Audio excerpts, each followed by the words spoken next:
Welcome back to my series on chess opening theory.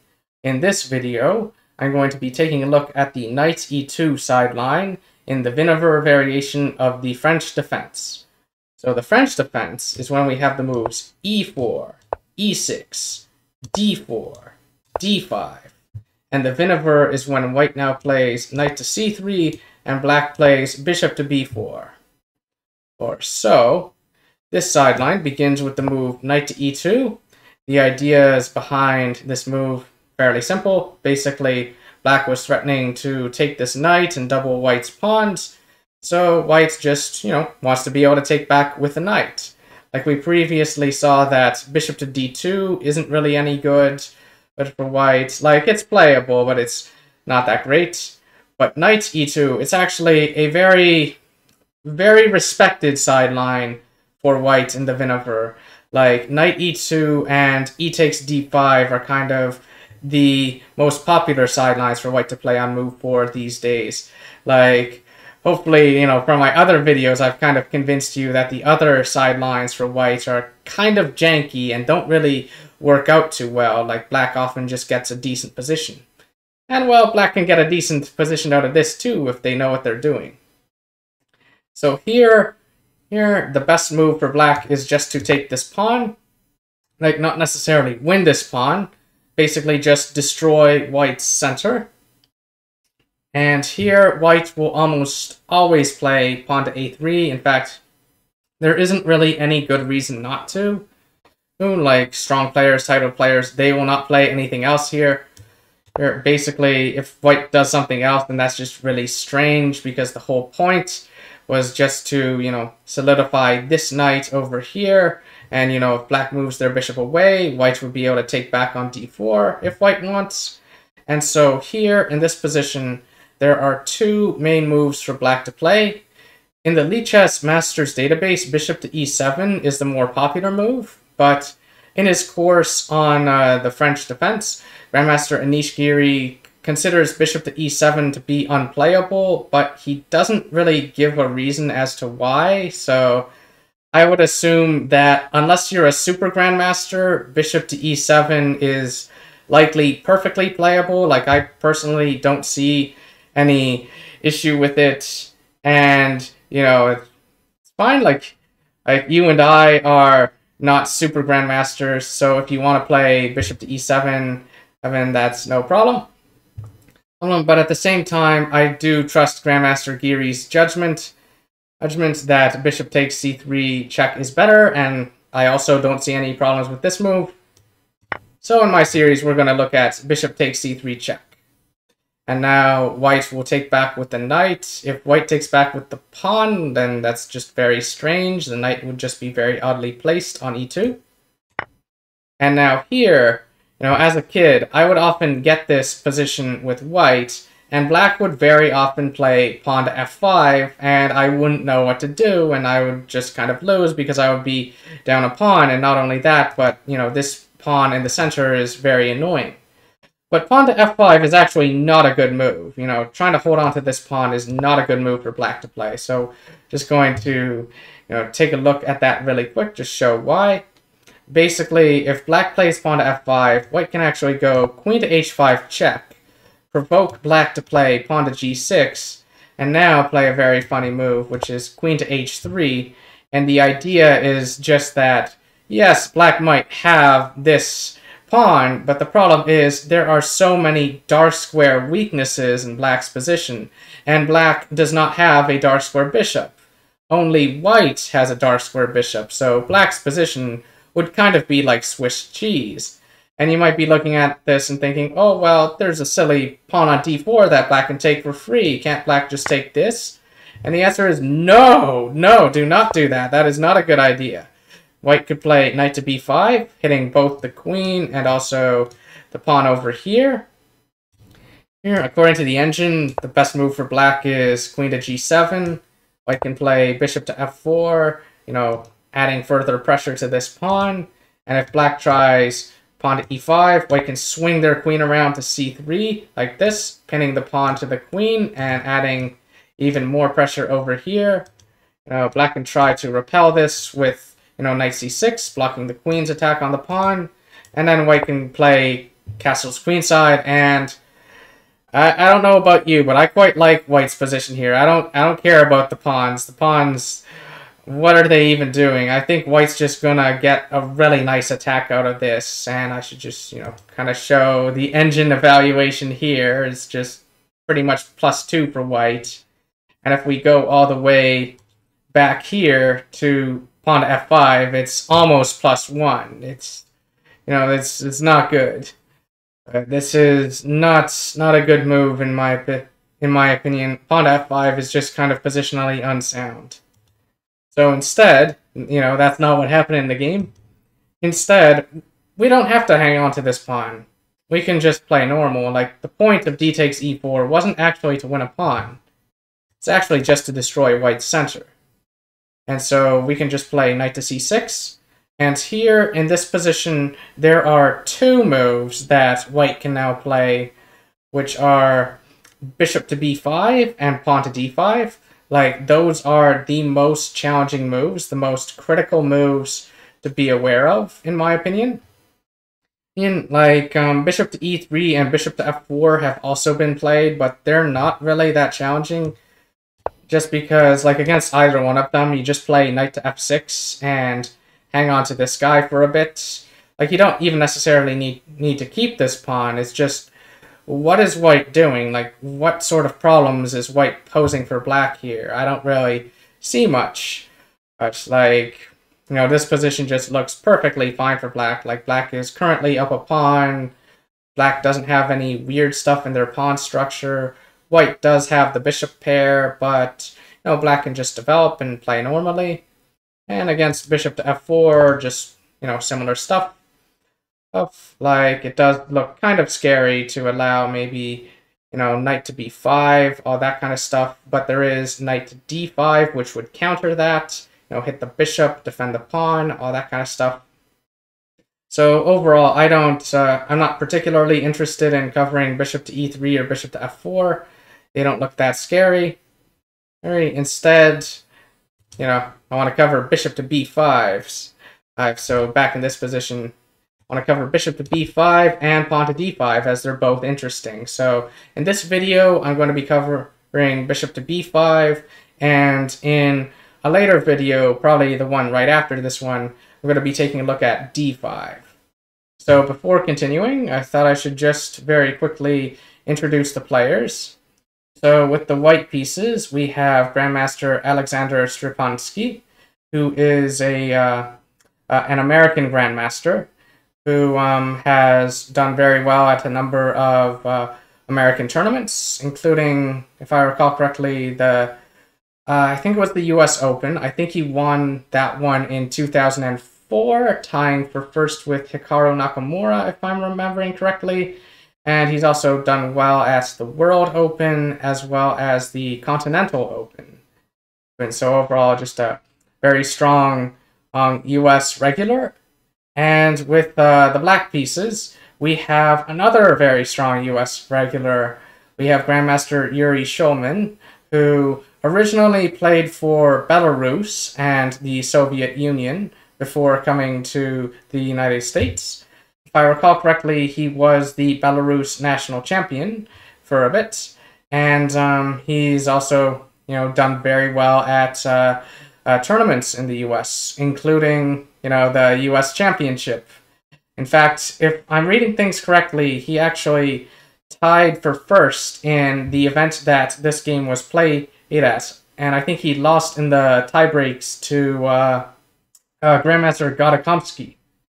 And he's also started a couple of charities involving chess, including the Yuri Shulman International Chess School, as well as an organization called Chess Without Borders. And this particular game was played at the U.S. Championship in 2010. And more information about the players and the event can be found in the video description. And now, back to the game. So basically, with the move bishop to b5, white is kind of taking, a page from our book, white is kind of saying, hey, I kind of like that idea of putting the bishop here and trying to mess up the pawn structure and all that. That seems kind of cool. And at the same time, white is also dealing with the fact that the d4 pawn was kind of under pressure as well. Like knight to c6 attacks this pawn. So one way for black to deal with, bishop to b5 coming out is to just be like, hey, you know what? That knight e2 idea looks pretty cool. How about we do it too? And then here, black's just getting ready to castle kingside to break this pin, all that kind of stuff. White could, take this pawn, but, that's not really that challenging of a move, in my opinion. I personally find bishop to g5 to be more interesting, just trying to really insist on trying to double these pawns. And now the best move for black is to, of course, make Ben Feingold very angry by playing pawn to f6. And then after a move like bishop to e3, which would defend this pawn on, that's the purpose of bishop to e3. Black can castle kingside. White often plays queen to d2 here. And then here, now it's okay for black to play pawn to f5 because white no longer has that queen h5 check idea, which would provoke pawn to g6. Because that no longer works. Like, yes, black does have a few dark square weaknesses, like over here and over here, but black does have this pawn for now, so, that's pretty cool. So in the game, white castled queenside. Right, getting ready for a fight. We've got kings castled on opposite sides of the board. We might see some pawn storms coming in. And one thing that I thought I should mention real quick, actually, back in this position before, white played queen d2 and black played pawn to f5, is just what should happen if, white takes this pawn, what should black do? And it turns out that this is not so good for white. Black can still just play pawn to f5, and then after a move like, say, knight to g5, trying to be active, if white goes back, can just play pawn to f4, it can just advance this way, and, the pin is broken, so this bishop has to move away, and we can take on d4. Or, like, bishop to d2, and then maybe knight takes d4, just taking with tempo, hitting that bishop, that kind of stuff. So after a move like knight g5, trying to be active, trying to maybe do something, maybe bring the queen to h5, try to go for checkmate, that kind of stuff, we can still go for f4. And then after queen d3, for example, maybe knight to g6. Like if queen to h5, the problem with that is there might be pawn to h6, and then there will be two pieces under attack. And basically, if white tries stuff like pawn to h4. In fact, here we have a similar issue for white with two pieces under attack, since the knight was under attack as well as the bishop. We just take this and we're like, yeah, you have no attack. Like, come at me. If you play h5, I'll just take your knight, that kind of stuff. So that's why knight takes e4 isn't good in this particular position. And so, that's why white instead went for queen d2 and just about. Anyway, so white played queen d2, black played pawn to f5, white castled, black now played pawn to a6, being like, hey, you played a3, that looked like a cool idea, how would I do it? And white traded. We have opposite colored bishops, which is not a draw because there are plenty of other pieces on the board. It's only really a draw if all the other pieces vanish. We have pawn to f3. Looks like white wants to make Ben Feingold angry as well. Black now played pawn to e5. And it's like, yeah, it's fine. You can take this guy over here. I'll just have a nice center and all this kind of stuff. And, attack you and stuff. Although that's actually an interesting line. I did not actually consider f takes e4. I should look at that really quick. Like, what would happen if f takes e4? F takes e4, just pawn to f4, bishop to f2, bishop to g4, and yeah, black's got too much of an initiative here. Like, basically, something has to leave here, like the rook or the knight, right, coming, away, all that kind of stuff. So let's say the knight, Right, then e takes d4, and, you know, white can't currently take back because this knight would be lost.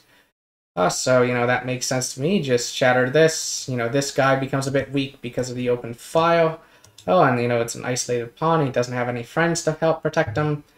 So if instead of knight to e2, instead of that, just moving the rook somewhere, like rook de1, then engine likes knight takes e4, bishop takes, then queen takes, and white should trade because black's just getting way too active here, you know, reduce the attack.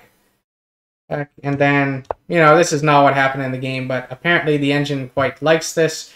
My guess is just that black's pawn structure is much better, and we have bishops on both sides of the board. And black has a bishop versus a knight. Bishop is very often quite happy in such a situation. But this is not what happened in the game. Interesting line, though. Just interesting stuff. Another line that is fairly interesting after pawn to e5. Instead of playing f takes e4, or instead of that, white could try d takes e5, and this has been played before. Or queen takes d2 check, bishop takes, ef3, gf3, and now it's important for black to play bishop to e6 next. And the reason why is kind of similar to, you know, similar to why allowing pawn to f4 is not good. If black instead goes pawn grubbing, then white would have knight d5 and, you know, get very active. This is pretty unpleasant. Like, white currently has a nice lead in development and will be able to regain any lost pawns and just get very nasty, all that kind of stuff. Like, black's pieces would kind of just get kicked around and bullied and all that kind of stuff. So, anyway, this is not what happened in the game either. Although this position has been reached before in a different game, I thought I would just cite it in the Lichess study. Instead, what happened in the game, instead of playing f takes e4 or pawn to d5, or sorry, d takes e5 is what I meant to say. Instead, white played pawn to d5, you know, just kind of improving the bishop a bit and pushing this pawn down the board. That is a common idea with, you know, central pawns. They can get strong if you just send them down, deprive your opponent of squares, make them very uncomfortable. And black played knight a5, you know, a cool move. Normally, knights on the rim are dim. Normally, they're not very happy, but this knight kind of has a nice square to go to. It can go to c4. That's a pretty nasty outpost for it. So here, in this position, white played queen to e2. The engine doesn't quite like this move, but, you know, it's perfectly reasonable. The move that the engine wants to play is pawn to b3, which is not a very human move. And it's, you know, a bit scary for white to play this, since, you know, we have opposite side castling, and you generally don't want to create weaknesses, like push the pawns in front of your king in that situation. So, you know, white's move of queen e2 makes a lot of sense, just covering the square, maybe improving the rook, you know, all that kind of stuff. Also adding some support to the f3 pawn. And now black played pawn to b6, which I think was kind of a reasonable move. Maybe just getting the bishop out, or maybe freeing up the square for the knight, should it need it. The engine instead wants pawn to b5, which I think is a perfectly reasonable move as well. I think b5 does make sense. It might look very aggressive, but you kind of want to be when there's opposite side castling. The idea of b5 is just to, you know, add further support for this square, since that's a very nice place to put your knight. But that's not what happened in the game. Like, the engine does give an interesting line: f takes e4, queen d6, knight b1, probably heading to d2. We'll kind of see some of those funny ideas later. Pawn to c5, ef5, bishop takes f5. You know, this is already just looking very different from what happened in the game, but we do see that black would have a pretty pleasant position, just nice pawns that are ready to work together to attack white, all that kind of stuff. But instead, black did not play b5, black played pawn to b6. We have f takes e4, pawn to f4, black's grabbing some nice space on the king side. You know, the way that black's going to play in this game is actually very cool. Normally in these situations you storm on the queen side, but in this case black's like, nah, I've got very strong play on the king side. You can't attack me on the king side if I own it. You know, if I own all the squares here and all that kind of stuff. Black plays knight to b7, adding some support to this square, maybe planning knight to c5, maybe put some pressure there, you know, just kind of a useful square for the knight. Like, it was kind of silly on a5 because it couldn't get here anymore. So we have rook d to f1. White decides to play on the king side now. Knight to d6. The knight blockades this pawn and, you know, fights for some control of squares in the center, keeping an eye on this pawn, this square, for example. White now played pawn to g3, you know, trying to do something about this annoying guy since he's kind of in White's way. Like, he's kind of stopping White's attacking chances on the king side. Black plays bishop to h3. White plays rook f2, which looks like a reasonable move, but it's actually pretty funny what the engine wants White to do, which is to play g takes f4, bishop takes, you know, allowing, like, sacrificing the exchange. Like, I guess the engine wants to make Ben Feingold happy, you know, always sacrifice the exchange. But anyway, that's not what happened in the game. Like, this exchange sacrifice is actually quite interesting because it does give White some interesting attacking chances. If I recall correctly, the game is still about even, though. Like, yeah, it's about even. Like, Black would go up in exchange, but White would have compensation just in the form of, you know, this open file and good attacking chances. This is also, you know, White would have, you know, improved their control of the center and all that kind of stuff, which can be a very valuable resource as well. But instead, White played rook f2, and Black now played a very cool move here. Like, this move was probably something that White missed, as this move is probably the reason why rook f2 is not so great. And if you want, you can pause the video and try to see if you, like, try to find Black's next move, as it's a very cool one. I really like this move. It's kind of a tactic in a way. It's got some tactical ideas, but overall, it's just a very, very cool little idea that helps, you know, kind of solidify Black's control of the king side. So I will reveal the move in 3, 2, 1. So Black now played bishop to g2, which is a very nice idea. Basically, the bishop comes here with tempo. Like, White has to react to the threat on their rook. And the problem with rook takes g2 is just that would lose an exchange this way. And in this case, it's not such a good way of sacking the exchange because White doesn't have this file. White doesn't have these attacking chances.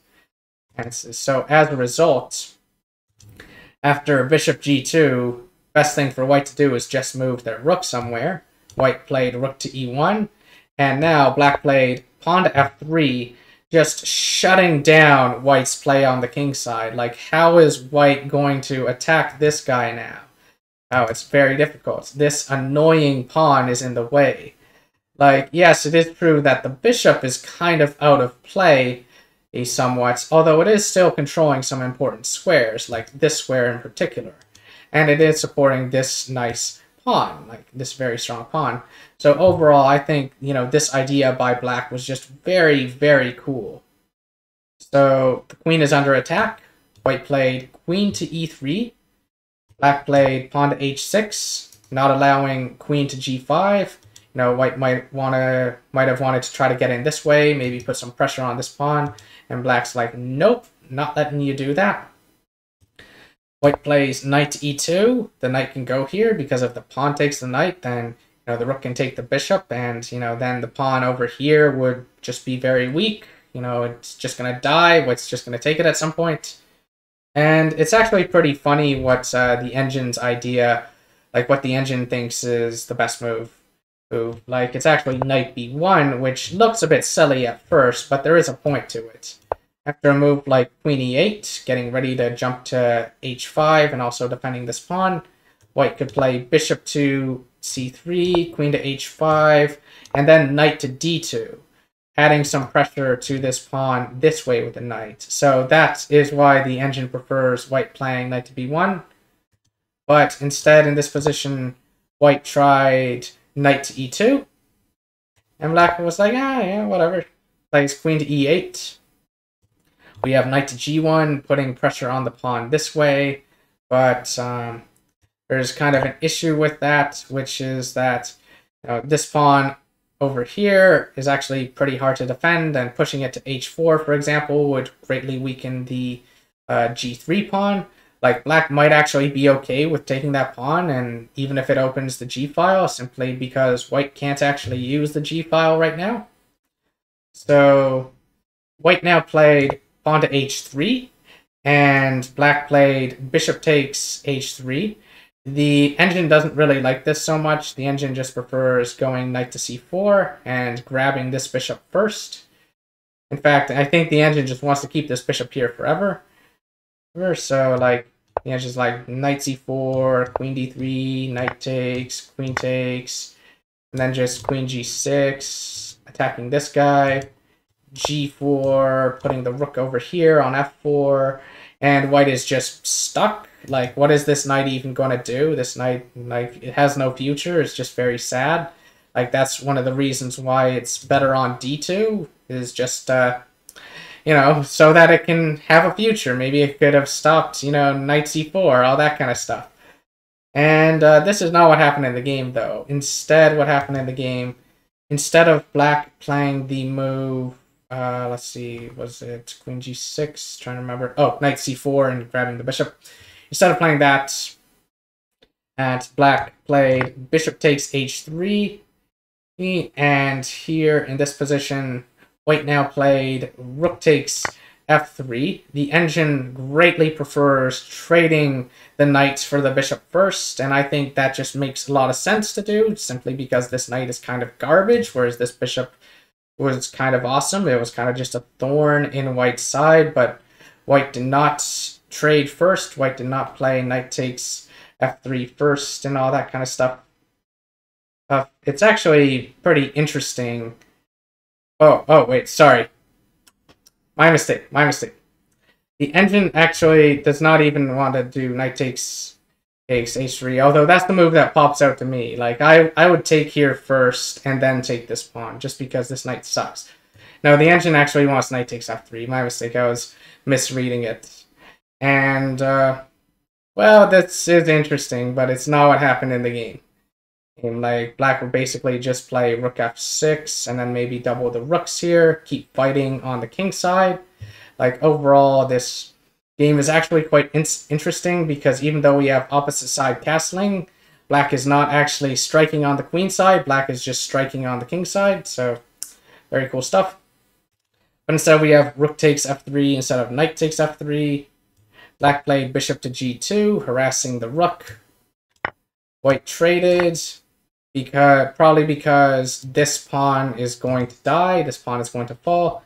But in trading, white actually improved black's rook on a8. Now black has this file and white can't really take it. We have bishop to b4, queen to g4. Like, part of the purpose of bishop to b4 was probably just to protect the e4 pawn using tactics. Anyway, we have bishop takes d6, c takes d6. Black has kind of improved their pawn structure in a way. Like, white could maybe take this pawn, but I would be a bit uncomfortable opening up the king so much, Oh, so also black can take this pawn in response to that. Anyway, we have king b1. We have an interesting move. Queen takes e4. I quite like this. Queen takes e4, bishop takes e4, rook takes e4, rook to f1 check. That was the whole point of queen takes e4 and all that stuff. King to a2, rook takes g1. And if we now count the pawns, what we see is 4 pawns over here, 4 pawns over here. So pawn count over here is all the same. We have a 2-1-1. Black is up 1 pawn, and black has a 2-1-1. So black doesn't not yet have a passed pawn over here, but black has a nice protected passed pawn here, which might be useful. We now have a rook and pawn endgame, which are very important. Very important to know how to play these well. In fact, I myself am not sure I play them all that well. Rook b4, white's trying to get active. Piece activity is very, very important here. It's better to counterattack your opponent's pawns than to defend your own. Like, if you just defend, then your opponent will overwhelm you with aggression. Anyway, white plays pawn a4. Black takes on g3. White's trying to go for counterplay. A takes, rook takes, h5. Black does have these connected passers, which can be very nasty. We have rook b8 check, king to h7, pawn to b4. White's trying to strike back with threats of their own, push their own pawns. Pawn to h4, rook to f8, just maybe getting the rook ready to swing back to the first rank. Pawn to h3, rook to f1, pawn to e4, pawn to b5, and let's see. Oh, let's see. Rook f3. I was confused for a second. I was like, wait, why would white put the rook on f3? You know, this isn't a game that I'm playing. You know, I would hang my rook. Not the, not a grandmaster. Grandmaster wouldn't do that. So rook f3, just getting the rook to move away. You know, reducing the rook's, you know, ability to, you know, get into black's position, you know, get behind stuff, all that kind of thing. And we have rook g1, pawn to e3, pawn to b6, pawn to e2. What should be noted is that even though white is losing, white is not playing inaccurately. Like, the engine has not flagged any of these moves as bad, and I kind of agree. Like, white is playing in a way that's very practical, just trying to make something happen, trying to strike back. We have rook e1, pawn to h2, rook to h1, and now king to g6, because white was threatening to take this guy with check. So that makes sense. And in this position, white now resigned. And although the game could have continued, like, I do think it is important to talk a little bit about, you know, elementary endgames, like important endgames and how to win them. The game could have continued with pawn to b7. Black would just play rook to f8.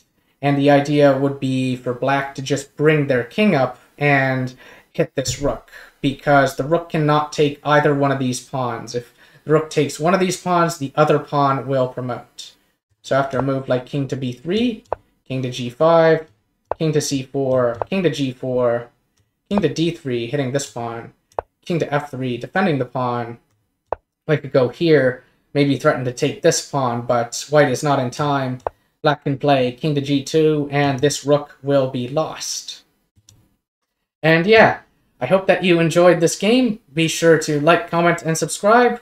For the next video, I'm probably going to cover the move 8 d5 version of the knight e2 sideline, as that is very interesting as well.